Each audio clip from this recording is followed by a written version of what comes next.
Salutations and welcome to Ross Range. Today's video, firearm cleaning.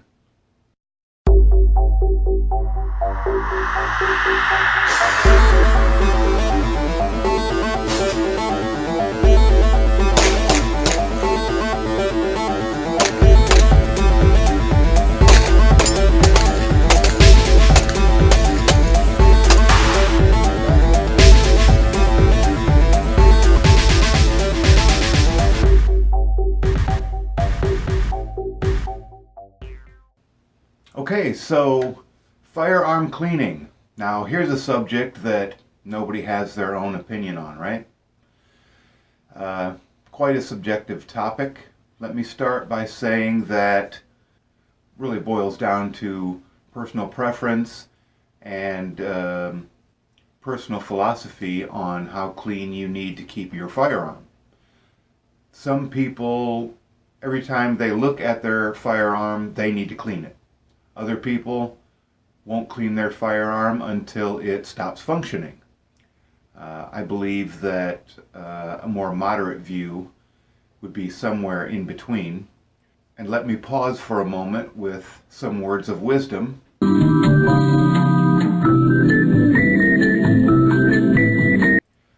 In all things, moderation, right? Don't be an extremist. This goes for firearm cleaning, Second Amendment issues, politics of any sort, relationships. Extremism is rarely the path to take.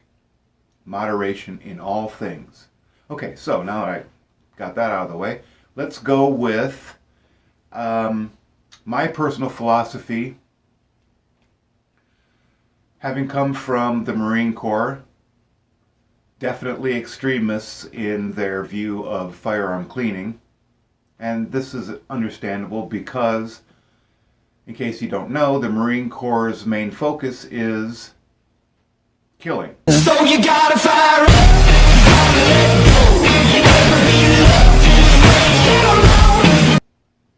Right? Marines. All Marines are 0311 riflemen. Unlike other branches of the service where they take you out to the range, show you some type of firearm, see if you can hit a target at 10, 20 yards, and then send you back off to do whatever is more important. In the Marine Corps, you do not earn the title of Marine until you qualify in various categories, one of them being shooting your rifle. Therefore, primary MOS of every Marine is 0311 rifle.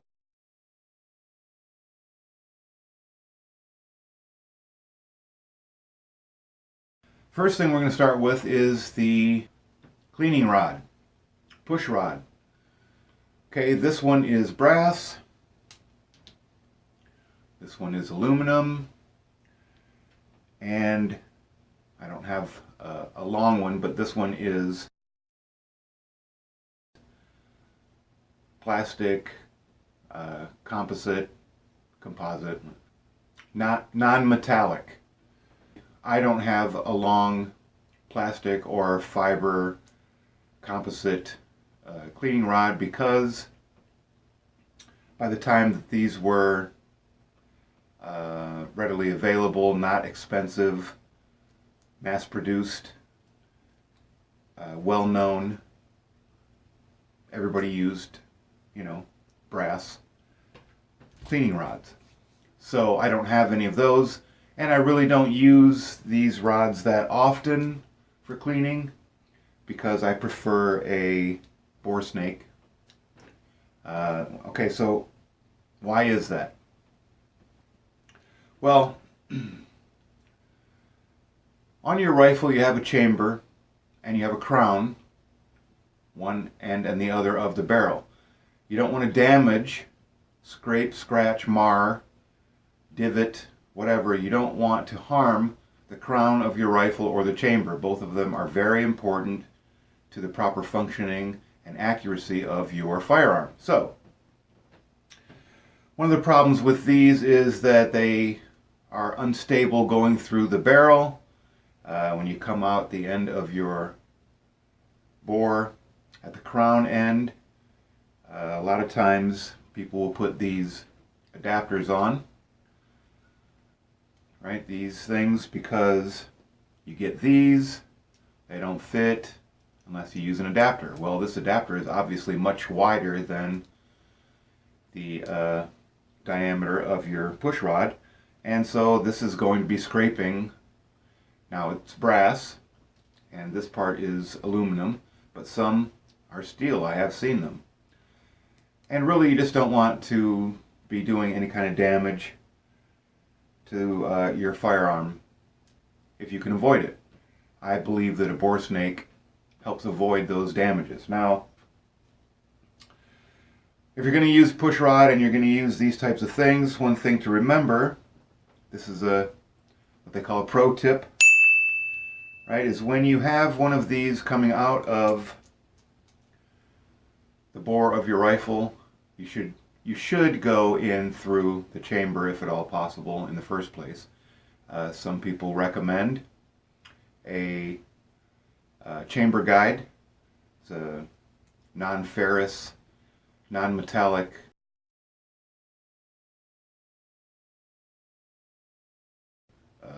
device that you put in the chamber, and it guides your guide rod so that it doesn't scrape the chamber of your barrel. It helps guide it in the straight path so you don't do any damage to your barrel. Okay, so here, one thing that you should know, this is a pro tip, is that you really shouldn't be pushing this rod out past the crown of your barrel. You should only come out of the end of your barrel about, you don't need to come out of the end of your barrel any farther than half the length of your brush. There's no reason to go all the way out of the barrel. Okay? Once you can see or know that the brush is poking out the end of the barrel, that's enough. There's no reason to drive this thing out. You really shouldn't be driving these brushes. This one is a nylon brush, but you know, you have your brass. You really shouldn't be forcing these things down your barrel anyway, so you shouldn't be having so much pressure that when you get to the end of the barrel, it pops out. That's too much pressure. You should be cognizant of how far this is coming out the barrel. So if you're in there scrubbing, okay, if you're scrubbing the inside of your barrel with a brush, you ought to be aware of how much pressure you're using and how far this is coming out the end of the barrel, out of your crown. And you really don't want to be going into the crown of your barrel anyway, because that is an opportunity for you to scrape and scratch and wear down the crown of your barrel. So you want to try and avoid those things. Be gentle when you're scrubbing. You know, you shouldn't, okay, let me show you one of these. You shouldn't be doing this to your brushes. Okay, what this is in case you can't see this up close on the, I don't know if it'll focus on that or not, but it's pretty smashed down. The reason that this is like that is because I was working on a very old and rusted rifle, and I really needed to get in there with something a little bit too large for the barrel to get in there and really scrub the rust out. If you are maintaining your firearm in a moderate fashion, then you shouldn't really have to scrub that hard. You should be using a brush that is just about the size of your barrel diameter, because really it's like a toothbrush, right? If you take a toothbrush and you push it against your teeth until the bristles flatten out, you're really not getting the benefit of the bristles, which is the ends of the bristles, which is the end of the bristles that do the actual scrubbing. Okay, so you shouldn't need to be, you know, forcing this thing in there into a tight barrel and scrubbing the hell out of it. It's not how you do that. Okay, so bore snake then. Here's a bore snake. I have one or two of every caliber that I own because I think these are great. Right? You drop this in either from the crown or the chamber. It's weighted and it should tell you on there what caliber this fits. Pull it through. This does a really good job of picking up debris and oils. And right about here, you can feel our bristles. These are cleaning bristles. Okay, they're going to give you a little bit of that scrubbing power going through your barrel. Gets to the other end, pull it back out, or put it back in, pull it through. This is going to be safe for your barrel. This is what I recommend to use for cleaning the barrel on rifles, pistols, all of it. I also have these, mostly these are for chambers and pistols. I think this one I got with my Beretta. It has a male end here. I don't know why. Has a patch loop.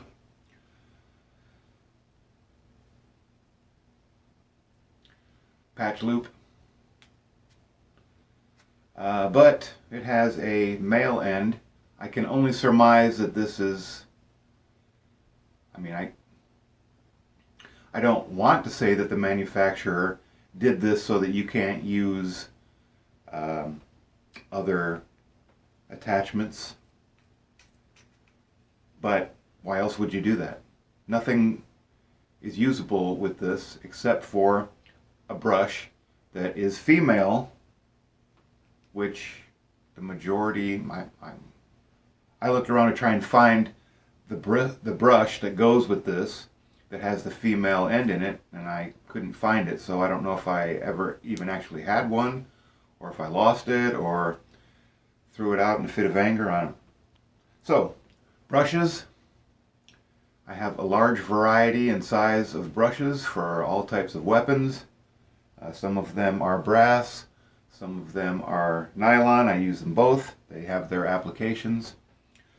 Mops of various sizes. Mops are good for applying oils, mopping out oils, drying out your barrel, getting to places that you need to dry out or clean out. Applying solvents if you need to. Picks. I don't recommend using any type of metallic pick on your firearm. Shouldn't be necessary. These picks are plenty sturdy enough to get anything that's stuck in there. A little penetrating type oil solvent, and your plastic picks should be sufficient. Don't go out and buy a set of dentist's metal picks and get in there and start scratching things. It's not necessary. Loops. Here's a couple of plastic loops. These are patch loops and a brass loop. These are jigs, plastic, brass.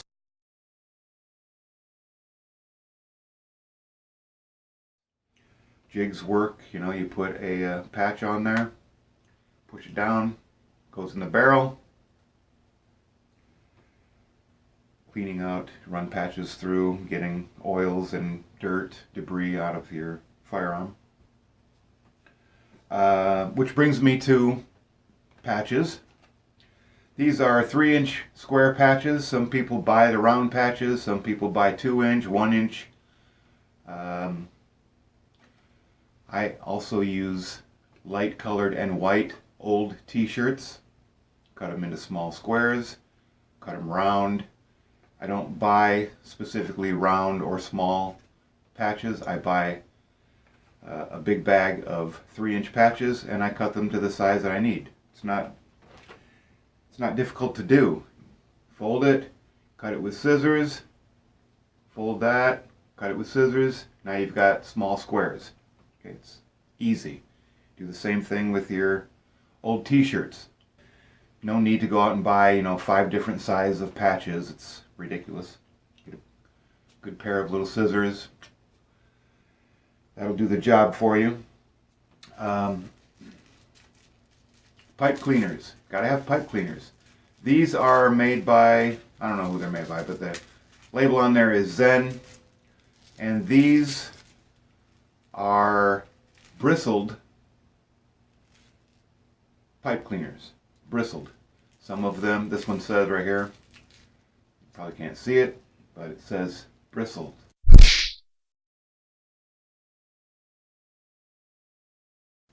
Bristles. You don't want the soft type because those are very fuzzy. They'll leave behind a lot of fuzz, and you know, this is going to leave a little bit on its own. But this is more bristled. You can really feel the bristles, and that's really kind of what you're trying to do when you're cleaning. You're getting things you want to be, you know, need a little bit of bristle to scrub with, and leave as little excess behind as possible. Q-tips. This goes on my table. Cotton swabs. Shouldn't call them Q-tips because that's a brand name like Kleenex, tissue paper. Okay, so cotton swabs. Whatever, if you like the Q-tip brand.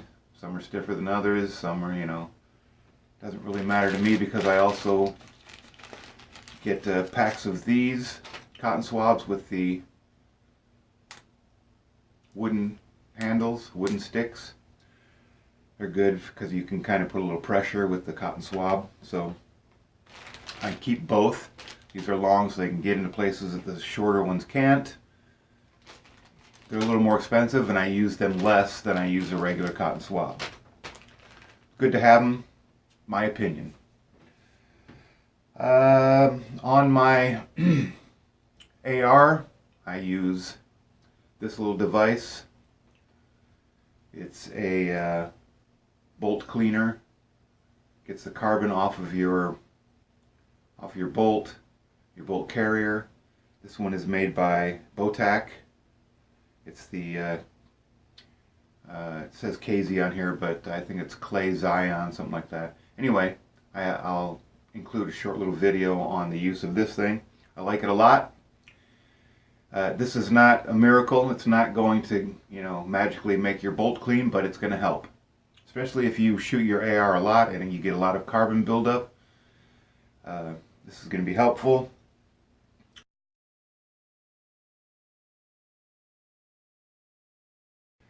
So I clean my firearms a lot. For me personally, my personal philosophy on cleaning, now that I'm no longer in the Marine Corps, is that firearms that I'm going to shoot often don't get cleaned as often as firearms that I take out of the safe, shoot, and want to put back in the safe. Like my AR really never ends up in the safe because I shoot it weekly. So I may go for a month without actually cleaning my AR, and of course I don't let it get to a point where it doesn't function anymore, but especially an AR is made, it's designed to take a lot of abuse and to operate under extreme conditions. So I don't really worry that a month of shooting my AR is going to cause it to malfunction. If that were the case, I would clean it more often. But that's not the case. So my M1, my Mauser, you know, these are rifles that I take out of the safe, fire for enjoyment, and then I clean, put them back in the safe. I also want to mention that all of my firearms that go in the safe in a SACUPS silicone infused sock. This one's for a rifle. They make them for pistols as well. It's just an added layer of protection. It helps prevent scratching as you're putting them in, taking them out. Other rifles in there, some people don't have, you know, their rifles in little spots, then they don't touch each other. Some people have a bunch of them that go in there. They lean on each other. I would recommend, highly recommend, these silicone socks. They're going to help prevent some rusting keep the moisture off of your firearm, protect it from being scratched. Highly recommend. I'll put a link down below. I'll put a link for sack ups. These are excellent. A lot of different brands, but that's what I use. I'll put a link for, I don't know if I'll put a link for snakes. You know, you can find these snakes, they're not all that expensive. Other types of brushes. Here's a brass brush. Here's a steel brush. Now, you can see that this brush is markedly different than this brush, or this one, or this one. The reason is that I really don't use this brush because it's steel, and you really don't want to be scrubbing your firearm with steel. Brass and any kind of pressure on these brass brushes pushes them down. I do a lot of cleaning of or rescuing and restoring of old firearms, so I personally have to get with some of these older firearms in there and really scrub things and try and scrub rust off. If you're moderate in your cleaning schedule, shouldn't need to be scrubbing that hard. Also have nylon brushes. I use those a lot. Those are for firearms that I clean regularly. They don't need to be scrubbed hard like with a brass brush. I think this is a bottle brush I got somewhere. It's useful. Toothbrushes, old toothbrushes, I save them.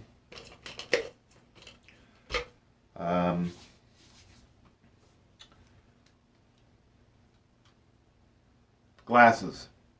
Now, I'm not going to claim that I don't need these to see things up close because I'm an old guy now. But let me tell you that really these are just magnifying glasses, right? They're reading glasses. They're non-prescription. You can get them. They're cheap. Walgreens, CVS, whatever your local pharmacy, Rite Aid, whatever. Just like having a magnifying glass that you don't have to hold on to. So when you get things you need to get detailed on, you got to get up close. See in there? Keep a pair of reading glasses at your cleaning table or in your cleaning kit. It's helpful. Even if you don't need them to read with, it's a magnifier. Just another piece of equipment that's going to help you maintain and make your cleaning easier. Now, let me also recommend, depending on how frequently you shoot and how many firearms you shoot when you do go out shooting, I have purchased a Sonic cleaner. Fill it with water and a cleaning solution. Put your small items in there. It's only, I have a video for it, I'll show you that. Put that in there, heats up, sonically cleans your bolt on your AR, your rifle bolt, your, small pieces that can fit in there. Highly recommend it. You put that stuff in there, let it soak up, let it heat up and do its thing, and then most things you can just wipe right off. Get a Q-tip, stuff comes right off. You don't need scrubbing, generally speaking. Under $100, highly recommend if you do a decent amount of shooting. I shoot every week. I shoot several firearms at a time. And so cleaning can be a chore for me because I have a lot of firearms to clean. So, get a Sonic cleaner, put that stuff in there. While you're working on something else, that stuff's cleaning itself. You pull it out, wipe it off, good to go. I'll put a link to that as well. Let's move on to the more controversial and most subjective of items. Cleaning, lubrication, solvents, right? Everybody has their own opinion. This is my multi-purpose cleaner, protectant, lubricant of choice. Ballistol.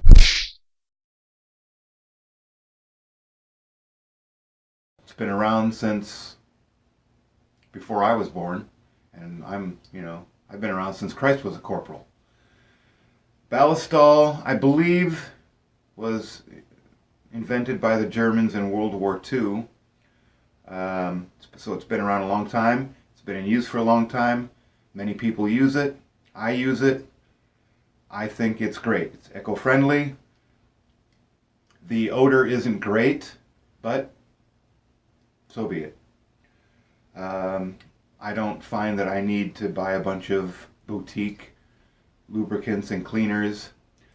Ballistol does great. This is what I put in my Sonic cleaner because it's an emulsifier, which means that it's going to mix its oils, etc. It's going to help mix with the water and bond with the water so you don't get the oil on top of water, right? So if you were to get your Sonic cleaner, put water in there, and put some Hoppies number 9 in there, the Hoppies is going to sit on the top because it's an oil. Oil and water don't mix. Emulsifiers cause that mixing or helps that mixing. And Ballistol does a great job of this. You put this in your Sonic cleaner, it's going to turn a nice milky white. And it is mixed in really nice with the water, which is really what you want when you've got things in your Sonic cleaner. My local gunsmith uses this in his Sonic cleaner, which is obviously much larger than mine. So I was pleased to find out that he was using Ballistol because I've been using Ballistol for many, many, many years, long time. I've used Hoppies and I've used others. Solvents, I only use solvents very rarely. Like I said, I have a regular maintenance schedule with my firearms, so I don't generally need solvents. Some people, I'm not a competition bench rest long distance shooter, so I don't really worry too much about lead and copper remediation in my rifles. Some people are very sensitive about this, especially if they're shooting competition. They need to remove lead and copper from their barrel. They get buildup. I really don't, so I don't worry about it. But there are times when you need a solvent. I use Outer's nitro solvent mostly. It's inexpensive and it works just fine.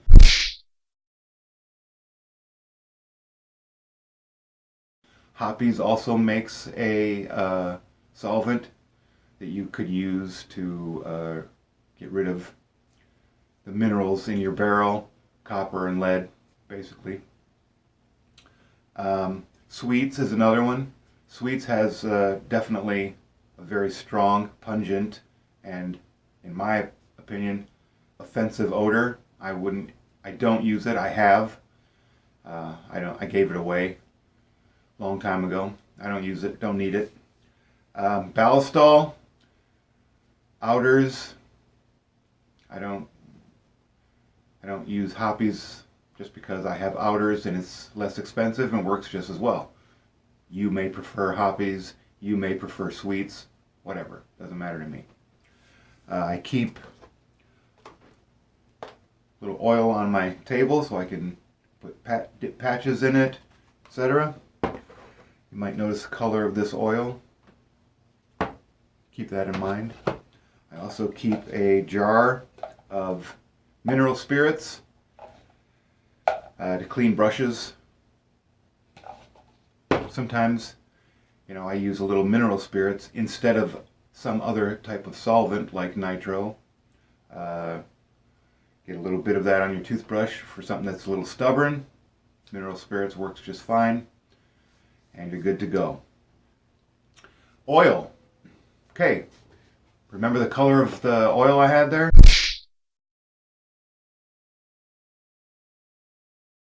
That's because I use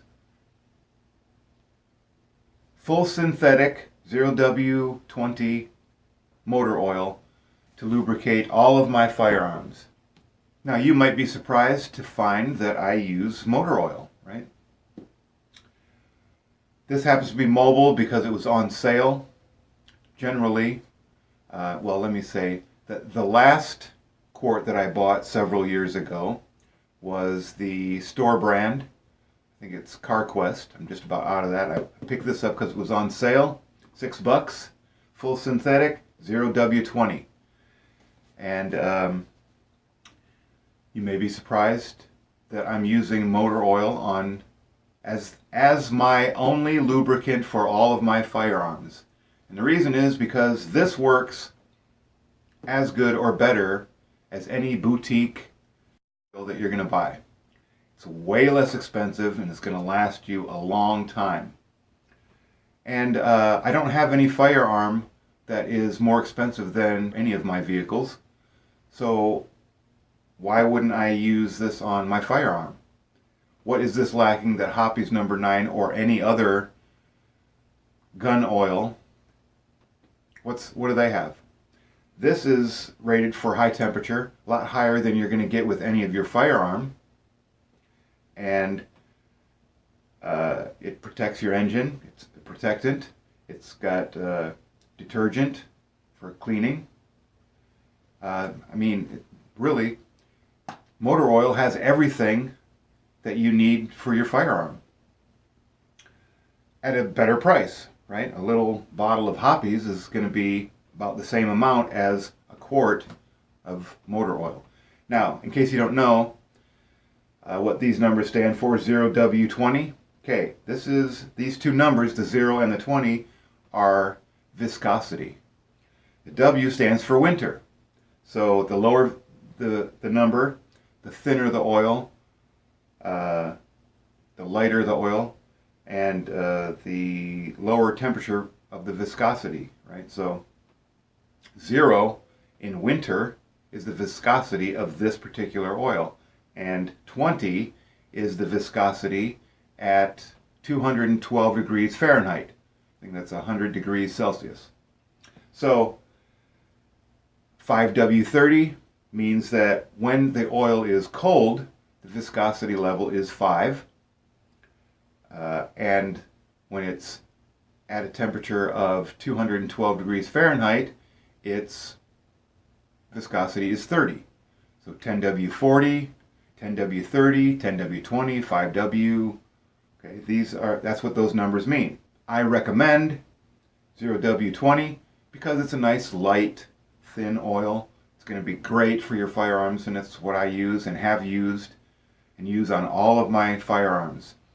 M1, 3030, 2520, 4570, 8mm Mauser, all my pistols, all my ARs, everything gets motor oil. So, in closing,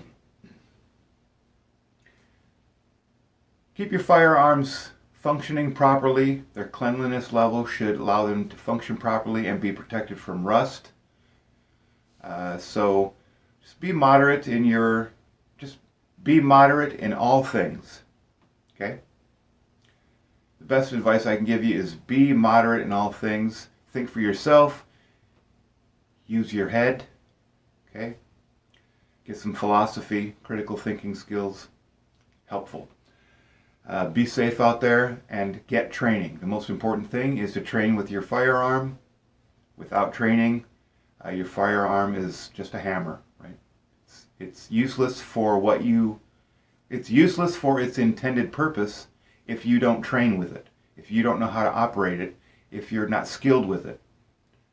Someday when you may need to use that skill and you don't have it, you're going to regret it. So if you have a firearm, get out there and train with it. I'm not just saying go out and shoot it once a year. I'm saying go train with your firearm.